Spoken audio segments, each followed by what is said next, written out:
My parents forgot my birthday year after year while focusing on my sister. After years of being overlooked, I stopped reminding them, stopped asking for attention, and eventually moved away to start my own life. I always knew I was the easy kid. My parents made that clear early on. Ryan, you're so independent you don't need as much as Madison does, and I believed them. I tried to be understanding to accept that my little sister needed more. More care, more attention, more love, but even easy kids need something. When I was younger, I used to dream of big birthday parties of surprises waiting for me when I woke up. But by the time I was 8, I had already learned to lower my expectations. That year, I still held on to a little hope. I remember waking up the morning light streaming through my window thinking maybe, just maybe they had planned something for me. I padded into the kitchen still in my pajamas expecting balloons or at least a happy birthday waiting for me. Instead, my mom was busy packing a bag stuffing medication bottles and extra blankets into it while my dad sipped his coffee reading over a medical bill. "Morning," I chirped, waiting for some sign that today was special. "Morning, honey," my mom said distractedly. "Get some cereal, okay? We have to take Madison to the specialist today." I hesitated. "Right. Today's my—" A sudden groan from the couch cut me off. Madison curled up, clutching her stomach, whimpering in pain. My mom rushed to her side, stroking her hair. My dad stood already grabbing the car keys. I just stood there. They hurried out. My mom calling back, "We'll be back later, Ryan." "Be good," and then the door slammed shut. That was the first time they forgot my birthday. It wasn't the last. Later that evening, when they finally came home, they were exhausted but cheerful. "Madison was so brave today," my dad said, ruffling her hair. "The doctor said she's improving a little." I forced a smile. "That's great." It wasn't until the next morning that my mom suddenly gasped while pouring her coffee. "Oh my God," she muttered. "Ryan, yesterday was your birthday, wasn't it?" I nodded slowly, staring at my untouched breakfast. She rushed over, squeezing my shoulders. "I'm so sorry, baby. Things have been so hectic. We'll do something later this week." Okay? Later never came. Instead, she handed me a $5 gift card, the kind they keep near the checkout lanes for last-minute shoppers. "Go get yourself something nice," she said with a tired smile. It was meant to make up for it, but all it did was confirm what I had already started to suspect. I didn't really matter. As the years passed, I got used to being the afterthought. School events, soccer games, even small things like weekend outings, I was always the one left behind. It wasn't malicious. It wasn't that they didn't love me. It was just that Madison needed them more. At least that's what I told myself. When I was 10, I dared to hope again. Double digits felt like a big deal, something worth celebrating. I had been dropping hints for weeks, talking about the arcade downtown, mentioning how cool it would be to have a pizza party at home. My friends were all having parties, their parents making a big fuss over them, and I figured maybe, just maybe, this year would be different. But as the day drew closer, there were no whispers of secret plans, no gifts hidden around the house, no excitement. The morning of my birthday, I came downstairs, heart pounding, searching their faces for recognition, but there was nothing. Just my mom on the phone arranging a new therapy session for Madison, and my dad already dressed for work. No happy birthday, no smile. I sat at the table staring at my cereal while they talked about Madison's pain levels, her new medication, how they needed to adjust her schedule. I could feel the words bubbling in my throat, but I swallowed them down. What was the point? It wouldn't make them remember. It wouldn't make them care. At school, at least, my friends remembered. Chris, my best friend, grinned as he pulled out a crumpled dollar bill and some coins. "We all pitched in," he said proudly, handing me a small cup of ice cream from the cafeteria. I laughed, pretending it was enough, and maybe for a moment it was. But when I got home, reality settled in again. There was no surprise waiting for me, no cake, no mention of my birthday at all. My mom was too busy, my dad was working late, and Madison had been having a rough day, so everything revolved around making her comfortable. That night, I lay in bed, staring at the ceiling, telling myself it didn't matter. It was just a day. The next morning, my mom finally realized. "Oh, Ryan." She sighed, guilt written all over her face. "I'm sorry. Things have just been so crazy." She promised we'd do something over the weekend. The weekend came and Madison wasn't feeling well. Instead of a celebration, we spent the day watching her favorite movies. My dad picked up a small grocery store cake, vanilla, not even my favorite, and set it on the counter with a quiet, happy late birthday bud. I nodded, but inside something shifted. It wasn't about the cake. It wasn't about presents. It was the realization that I was always going to come second. By the time I turned 12, I had stopped hoping altogether. I didn't drop hints. I didn't ask for anything. I woke up that morning, did my homework, played video games, and helped around the house. This time, at least they remembered to say happy birthday. My mom gave me a quick hug. My dad clapped me on the shoulder, and that was it. No party, no special dinner, just another day in a house where I was more of a guest than a son. I think that birthday hurt the most not because anything dramatic happened, but because of how painfully normal it was. It wasn't neglect out of cruelty, it was just habit. Over time, I learned to stop expecting anything. I poured myself into school, into soccer, into anything that made me feel like I existed. I spent more time at Chris's house where his parents actually asked about my day, where I was invited to stay for dinner without being an afterthought. When I got my first high score on a big test, I brought it home excited to show my parents.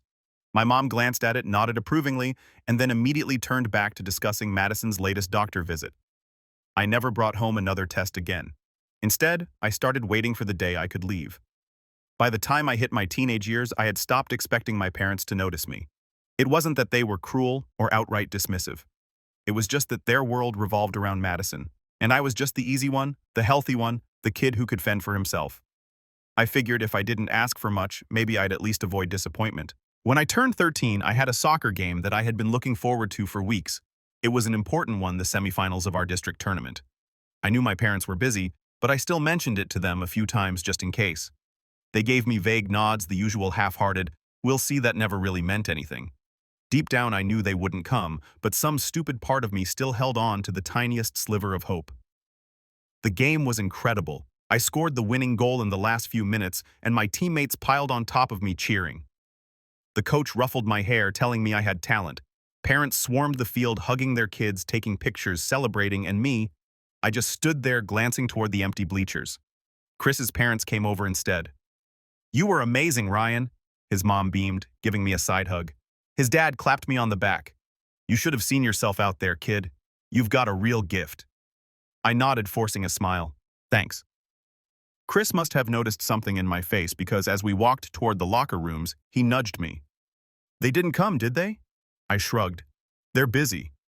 It wasn't a lie. When I got home, my mom was at the kitchen table filling out insurance forms. Madison was asleep on the couch, her face pale, looking exhausted. My dad was on the phone, his voice low and serious. I stood in the doorway for a moment, waiting, wondering if I should say something, but then I saw my test from school sitting on the counter. I had gotten a 98% on my math exam, a huge deal for me. I had left it there that morning hoping maybe someone would notice. It was still exactly where I had left it, untouched, as if it had never been there at all. I turned around and walked back to my room without a word. At 15, I started spending even more time away from home. If I wasn't at soccer practice, I was at Chris's house or wandering around town anywhere but home. There I was, just a shadow. It didn't matter if I was doing great in school or struggling, if I was happy or miserable. No one really saw me. My grandparents were the only ones who made me feel like I existed. Grandma Jean had this way of making even the smallest things special. Every time I visited, she'd pull out her old stained recipe book and let me pick something to bake. "You're in charge today, Chef Ryan," she'd say, with a grin, tying an apron around my waist. I didn't care about baking. Not really, but I cared about those afternoons. They were mine. Grandpa Walter was quieter, but just as steady. His basement was filled with model trains, a whole miniature world he had built with his own hands. Sometimes I'd sit with him for hours as he adjusted tiny houses and trees, making sure everything was just right. "It's about the details," he'd say. "The little things matter even when people don't notice them." He didn't know how much I needed to hear that. When I was 16, things at home reached a breaking point. Madison had been having a particularly bad week and the house felt heavier than usual. I had learned to keep my head down to stay out of the way when things got tense, but one evening I was in my room playing a game, one of the few things that helped me escape for a little while, when Madison barged in. "Turn it off," she snapped. I barely glanced up. "It's not even that loud." "I don't care. I don't feel good." I sighed, but kept playing. It was one of the only times I had something to myself, and I wasn't going to give it up that easily. She didn't argue. Instead, she stormed over, grabbed one of the controllers, and threw it. It smashed against the wall before clattering to the floor. I jumped up. "Are you kidding me?" She didn't even look guilty. "I told you to turn it off." My parents rushed in at the sound, their eyes immediately darting to Madison, who was now crying. What happened? My mom demanded. She broke my stuff. I gestured to the controller, the now broken console on the floor. Madison wiped her tears dramatically.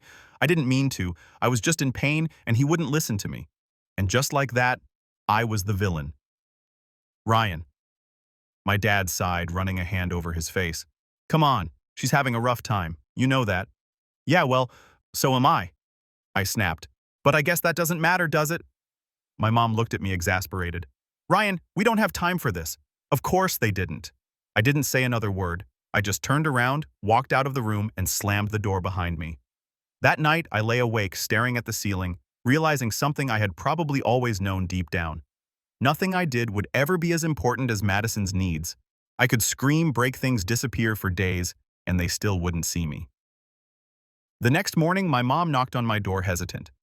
Ryan, we're thinking about trying family therapy. Would you be open to that? I almost laughed. Therapy after 16 years of being ignored. What was the point? But some tiny, desperate part of me still wanted to believe things could change. So I nodded. Yeah. Okay. Maybe, just maybe, they'd finally hear me. I started coming home later and later. At first, my parents didn't even notice. I'd stay at Chris's house after school, help him and his dad work on their car in the garage, or waste hours at the park just to kill time. Being anywhere else felt better than being home. One evening, I walked through the front door and my mom barely looked up from the dinner table. You need to start telling me where you are, she said, absently cutting Madison's food into small pieces. I dropped my backpack near the couch. I'm always at Chris's.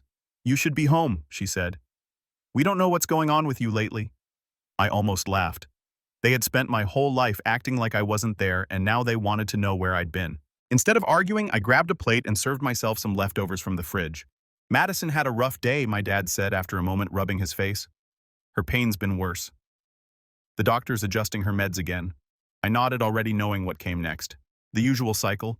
The exhaustion, the discussions, the concerns. They never asked how my day had been. A few nights later, I overheard my mom talking to my dad while I was in the hallway just out of sight. I'm worried about Ryan, she said, her voice hushed. He's just being a teenager, my dad replied. You know how they are. No, it's different, she insisted.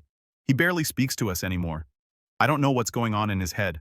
I stood there waiting, hoping to hear something, anything that told me they were realizing what they'd done, that they understood how much they had ignored me. Instead, my dad said, Lisa, we don't have time to deal with this right now. Madison needs us. We'll talk to Ryan when things settle down. That was all I needed to hear. They didn't realize they were losing me. Worse, they didn't care enough to fix it.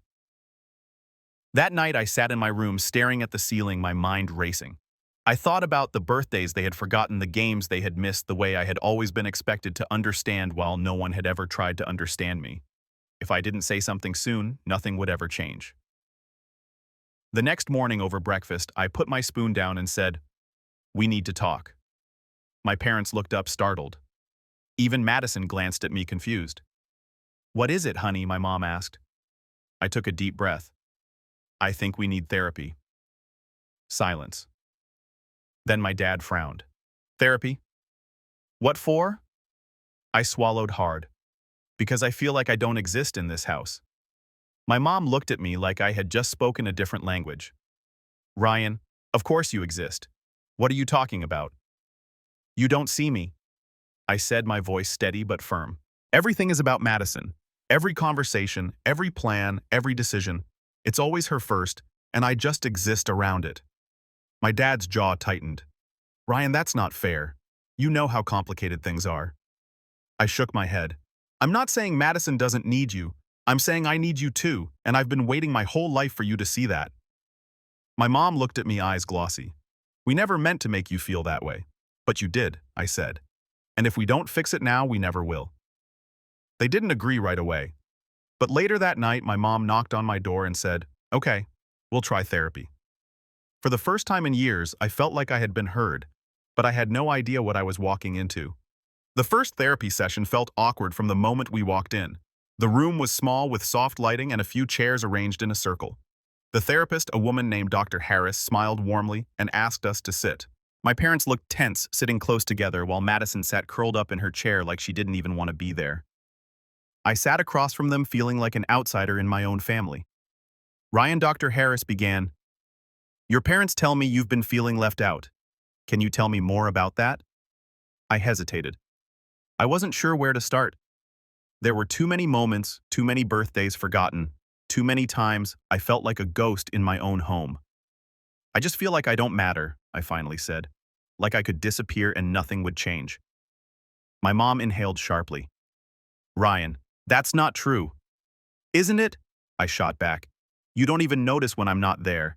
You didn't come to a single one of my soccer games. You forgot my birthday multiple times.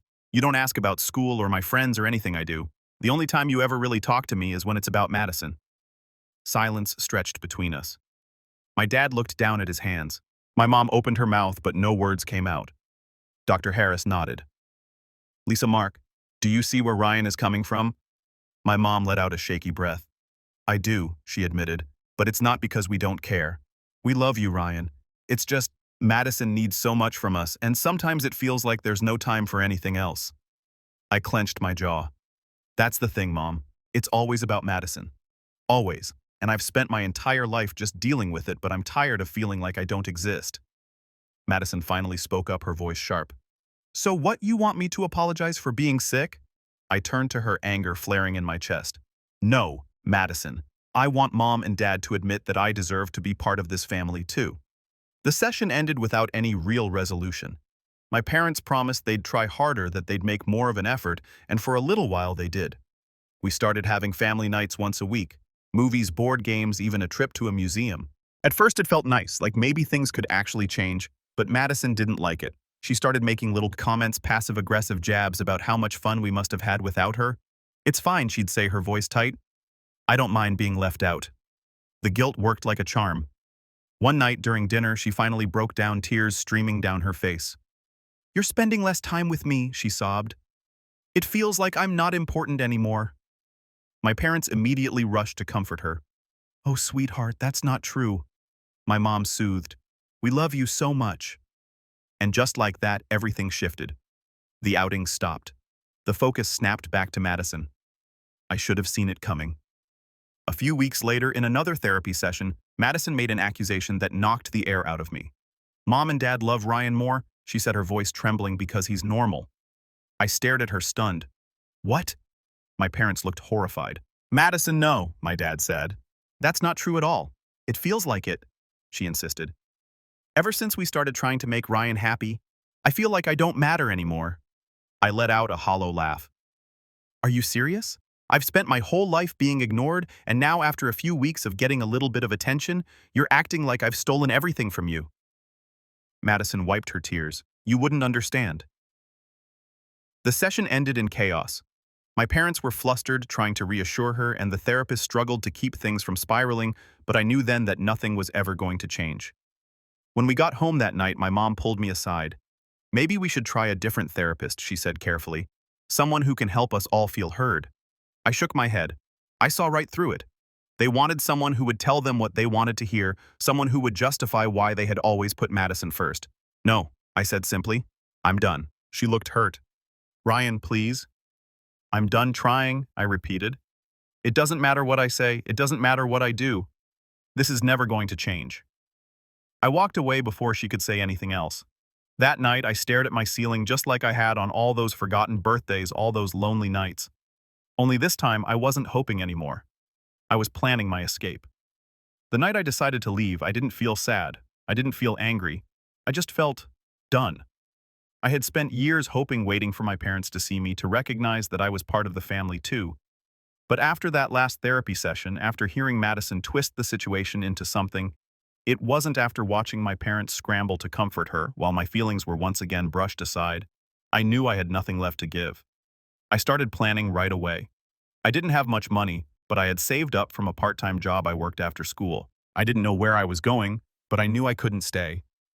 College was coming up, and while my parents had always assumed I'd go to the local university, I decided I'd apply somewhere far, somewhere they wouldn't expect me to go. A few weeks later, I got the acceptance letter. A college 3 states away had offered me a scholarship. It wasn't a full ride, but it was enough to get me started. That night, I sat at the dinner table waiting for the right moment to tell them. Madison was talking about a new treatment plan.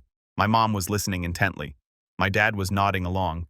I waited for a pause, for a breath, for an opening, but there never was one, so I spoke anyway. I got into college. I said, my voice steady. My mom glanced at me. "That's great, honey," she said, but she was still focused on Madison. "I'm moving out in August," I added. That got their attention. My dad set his fork down. "Moving where?" "Out of state." Madison frowned. "Why would you go that far?" I shrugged. "I just need a fresh start." My mom's expression tightened. "Ryan, we were hoping you'd stay closer. With everything going on, we need you here." And there it was.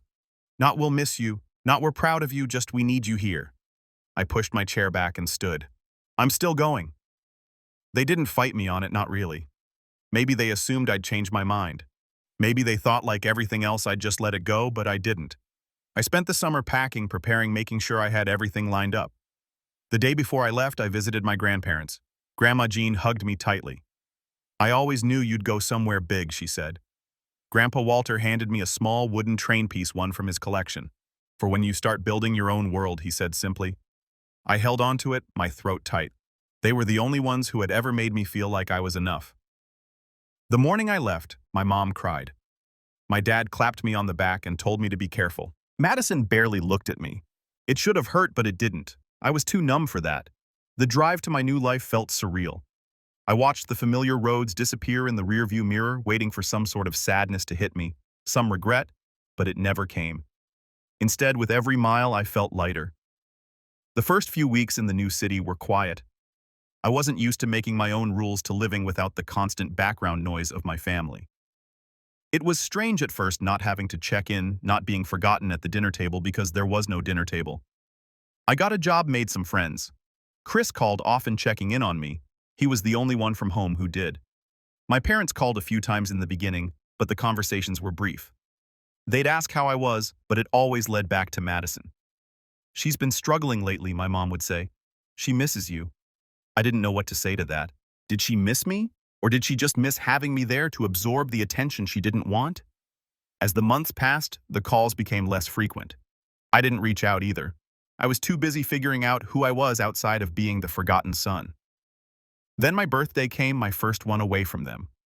I didn't expect much, but when the day passed with no call, no text, no acknowledgement from my family at all, I realized something.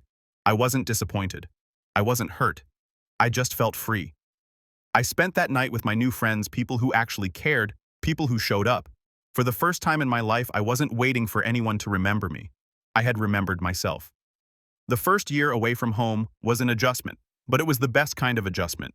I had spent so long feeling like an afterthought that it took time to accept that I wasn't one anymore. My life wasn't about waiting for someone to notice me. It was about deciding what I wanted and going after it. I threw myself into college, into work, into friendships that felt real. Chris and I still talked often, and he even visited once, joking that I had finally escaped my ghost status. I made new friends too, people who actually listened when I spoke, who asked how I was doing and genuinely cared about the answer. Sophia was one of them. We met in a literature class and bonded over the fact that we were both figuring out what we wanted out of life. She had a laugh that made people turn their heads, a way of making everyone feel important. Unlike my family, she noticed the little things. If I was tired, if I was off, if I was avoiding talking about something.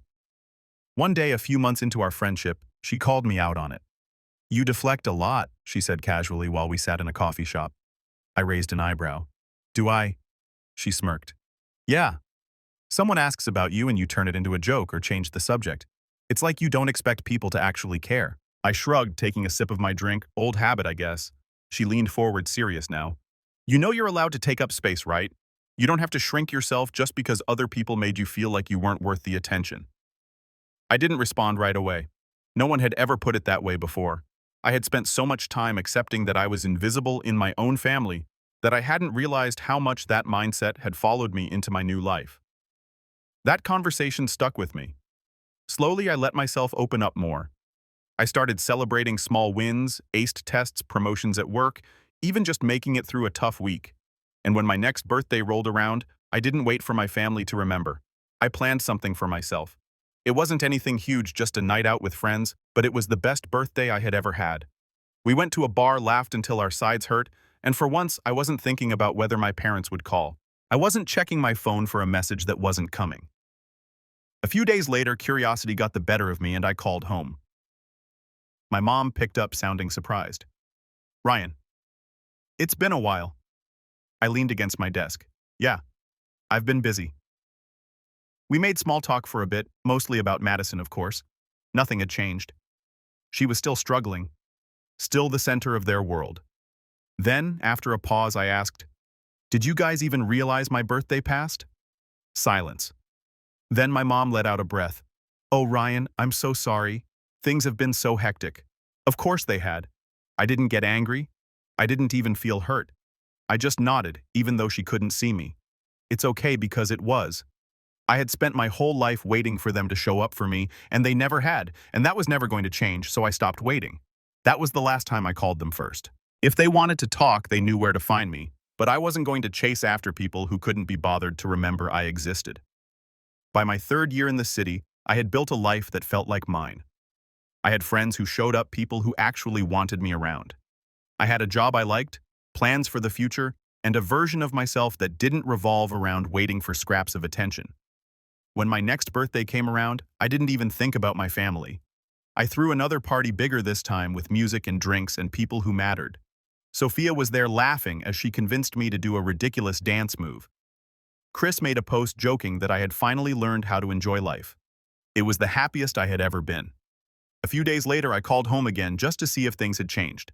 They hadn't. No one had remembered, and this time I didn't even care.